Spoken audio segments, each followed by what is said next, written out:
നമസ്കാരം. വിഷൻ 24 വാർത്തകളിലേക്ക് സ്വാഗതം.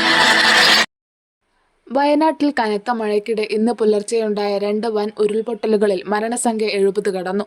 മേപ്പാടിക്കടുത്തുള്ള ചൂരൽമലയിലും മുണ്ടക്കയിലുമാണ് ഉരുൾപൊട്ടലുകൾ ഉണ്ടായത്. ചൂരൽമലയിൽ നിരവധി വീടുകൾ തകരുകയും ഒലിച്ചുപോവുകയും ചെയ്തിട്ടുണ്ട്. നിരവധി പേർ ദുരന്തമേഖലയിൽ കുടുങ്ങിയിട്ടുണ്ടെന്നാണ് നാട്ടുകാർ നൽകുന്ന വിവരം. പരിക്കേറ്റ 100ഓളം പേർ വിവിധ ആശുപത്രികളിൽ ചികിത്സയിൽ കഴിയുന്നുണ്ട്. ഇവിടെ നിന്ന് മുണ്ടക്കയിലേക്കുള്ള പാലം തകർന്നതിനാൽ മണിക്കൂറുകൾ വൈകിയാണ് രക്ഷാപ്രവർത്തകർക്ക് അപകട സ്ഥലത്തേക്ക് എത്താൻ സാധിച്ചത്. അവിടെയുണ്ടായ നാശനഷ്ടങ്ങളുടെ യഥാർത്ഥ ചിത്രം ഇനിയും പുറത്തുവിട്ടിട്ടില്ല. ഉരുൾപൊട്ടലിൽപ്പെട്ട നിരവധി പേരുടെ മൃതദേഹങ്ങൾ കിലോമീറ്ററുകൾക്കപ്പുറം മലപ്പുറം നിലമ്പൂർ പോത്തുകല്ലിൽ ഒഴുകിയെത്തിയത് ദുരന്തത്തിന്റെ വ്യാപ്തി വെളിപ്പെടുത്തി. അംഗഭംഗം വന്ന നിലയിലായിരുന്നു പല മൃതദേഹങ്ങളും.